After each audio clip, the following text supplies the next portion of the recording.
Oh shit, it's her dad. Why does he look like a fucking corpse? He looks like fucking Draco Malfoy's father from Harry Potter.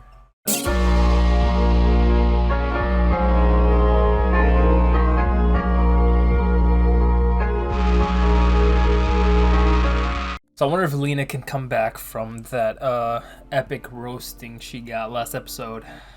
I mean, like I said last week, guys, Lena has good intentions, but at the end of the day, she is part of the upper echelon of society, kind of controlling the 86. And so it's gonna take more than just words for the relationship between the 86 and her to kind of improve. Because at the end of the day, they're not seeing each other. They're just computerized, and all she sees is like bleeps on a computer that disappear when they die. So she's not really connected to them. And a lot of people were mentioning that last episode she asked for the name of the cat before she even asked anyone else's name. That basically says that even though she has good intentions, she has some unlearning to do. She has some stigmas that she has to get over, and although she might see the 86 as actual people, words can only mean so much, right? So she has to kind of act like it. So let's see how she reacts to that roasting. Oh, we're starting off right from here? Oh. Okay. What is that, a button that fell off? Oh, I didn't know we were starting from here, boys. Damn.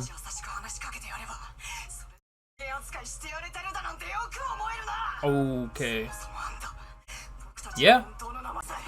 Yeah.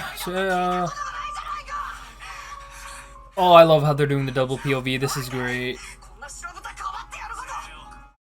Oh, it's so good. I love how they do this POV shift all the time. Now we're seeing their POV and the face behind what he said. Theo is gonna be an important factor to this relationship being built and the bridges being built between Lena and this squadron. Because he's a good guy too, man. He doesn't want to hate people. Yo, Shin has been through some shit. I want to see them flashbacks. Bro, she reminds me of Esdeath so much from Akame ga Kill. And then Shin looks like Akame, so it's like just so interesting.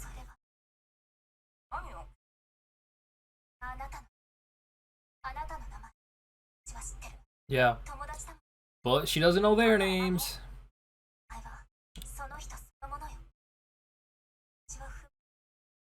But it's good that she's actually learning. Yeah, look, see guys, look at that. You can always grow.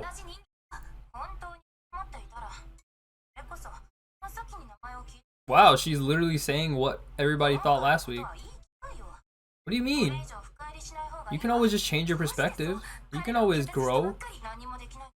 Oh, so she's a defeatist, huh? She's a little pessimistic.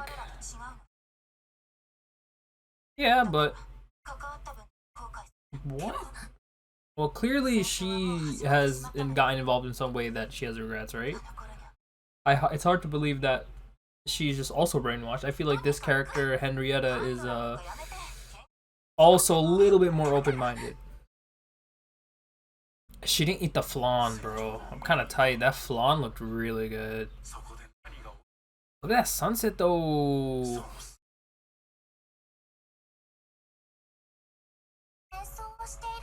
Oh shit, it's her dad. Why does he look like a fucking corpse? He looks like fucking Draco Malfoy's father from Harry Potter. That's what he is. Mr. Malfoy looking ass.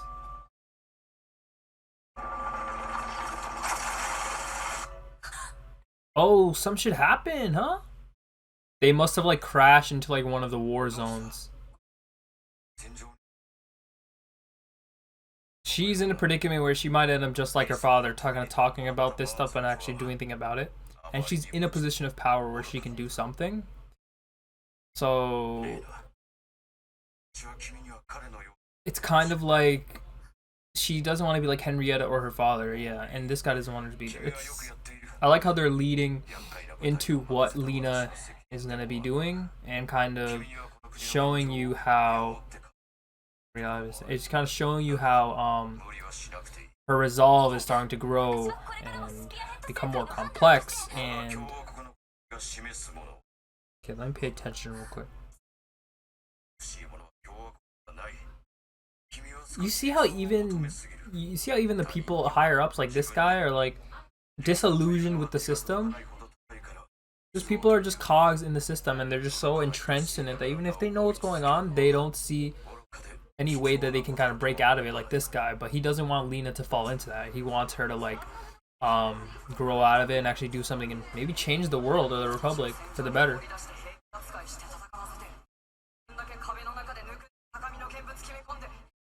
Oh, those was just replaying in her head. You see now that she's broken out of the Matrix, she can't go back. All she sees is the reality of the world and the reality of the 86 situation.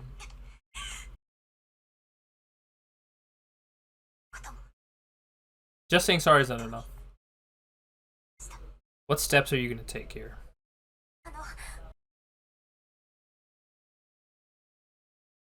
Yes, let's go, Lena. Thank you. Yes. Yes. This is what I like to see. This is it.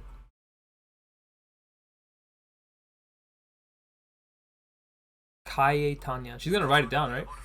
Write it down, write it down. Yes.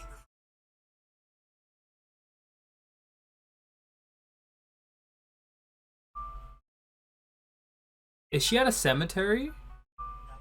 Is that where she's at right now? If it interesting how I think she's at a cemetery or a memorial, and she's kind of writing down their names right next to there for the people who have died. So I like that little juxtaposition right there.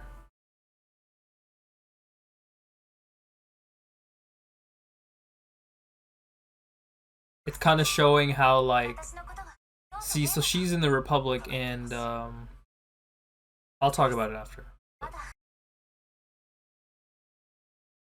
Oh, interesting. So that's why.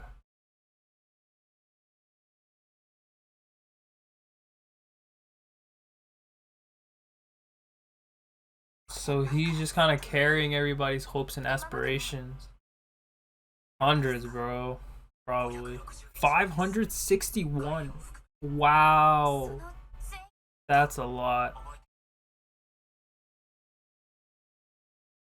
Did they connect? They just connected?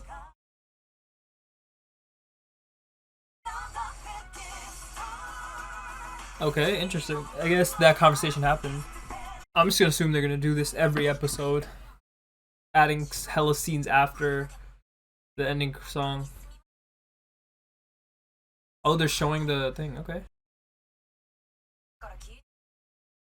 See, here's the thing, right? When someone like tells you that you're wrong and then you decide to like kind of work on yourself and kind of when you try to work on yourself and kind of make up for it, that has to be much more substantive than if you had figured it out on your own and went to them. So her asking them about themselves, not just their names, is that going the extra mile.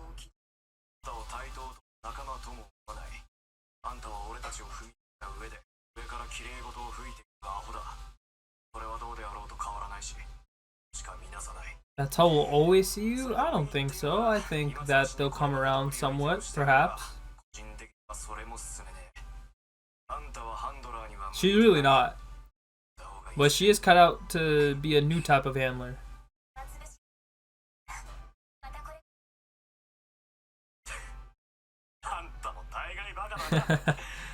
Oh, she made him laugh. She didn't get his name, did she? She didn't get Shin's name? Yeah, she didn't get his name. Yeah. Exactly, yeah, there we go. I don't forget. I don't forget these things. Oh, don't be triggering that PTS. Oh no. Whew. Wow, I love that. Man, this anime gets better and better. I can't believe 2 episodes ago I was thinking of dropping it. Keep it 100 with you guys. I was gonna drop the fuck out of this anime 2 episodes ago, but it completely turned around and it's really good. So there is one thing that this anime does, and I don't really see it being done that much in like other anime, and that's POV shifting and the non-linear way that they kind of do it. So like we saw in the beginning of this episode, we got Theo's POV when he was roasting the shit out of Lena, and kind of contrast last episode where we saw Lena's POV. So this show kind of does that a lot. But we also got another one towards the end where after she tells Shin that she wants to know everyone's name, he's like, alright, I'm gonna connect you to them. But then we cut to her after the conversation, and then the credits roll, and then after that we get the actual conversation. So they kind of put the middle part after the credits. So pretty interesting to see how they do that.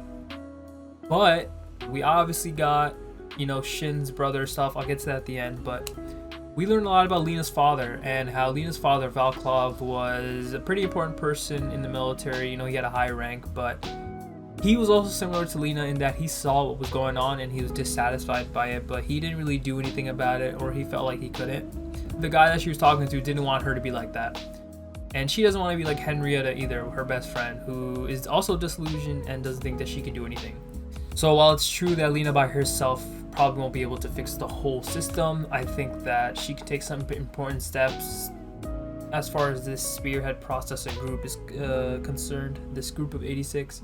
And she does do that. She asked for their names, and it was very interesting to see her walking through that little cemetery and memorial with all the names of the fallen soldiers of the Republic, while she was writing down the names of the 86. That kind of shows that their deaths and their lives were just as important as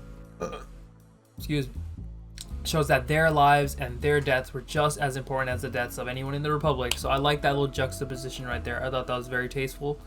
But yeah, she starts talking to them and she asks them about themselves, not just their names. And that's actually pretty important, because if you mess up with someone, right, if you fuck up and they kind of tell you what you did wrong, and then you kind of like say sorry and stuff, it kind of means a little bit less, because like I had to tell you what you did wrong and you're only apologizing because now you got caught, or now you know. So your apology has to kind of go leaps and bounds beyond what it probably would have been if you were to do it by yourself without anyone telling you, right? So instead of just asking about their names or asking what their names are, she kind of asks them, tell me about yourself, and she gets that. You know, it's gonna be a while before they even open up truly or even become somewhat comfortable, but I think it's important to at least have that first step, and I could see her kind of traveling down there and going to Spearhead. So let's talk about the end of that episode. So Shin reveals his name, and it was kind of shady that he didn't reveal it before, but obviously they wanted to leave that at the end. So he reveals his name, and Lena knows someone with the same last name, and it ends up being Shin's brother. We get some frames about Shin's brother with his eyes all blacked out and his face kind of crossed out. So there's definitely some PTSD there. You can see it in his eyes. So I'm sure we'll get that next episode or in the coming episodes. But yeah, man, 86 is gearing up to be just a really good anime, man. It continues to be good every week, and I'm honestly enjoying it a lot. So if you guys enjoyed this video, be sure to leave a like. While you're at it, hit that subscribe. Let me know what you guys thought about this episode down below. What did you think of Lena's character development? Do you think she's gonna stay strong and kind of keep going? I think she is. I think she's I mean, ultimately I think this anime is gonna be really sad. I just have that feeling. But I'll catch you guys on the next one. Peace.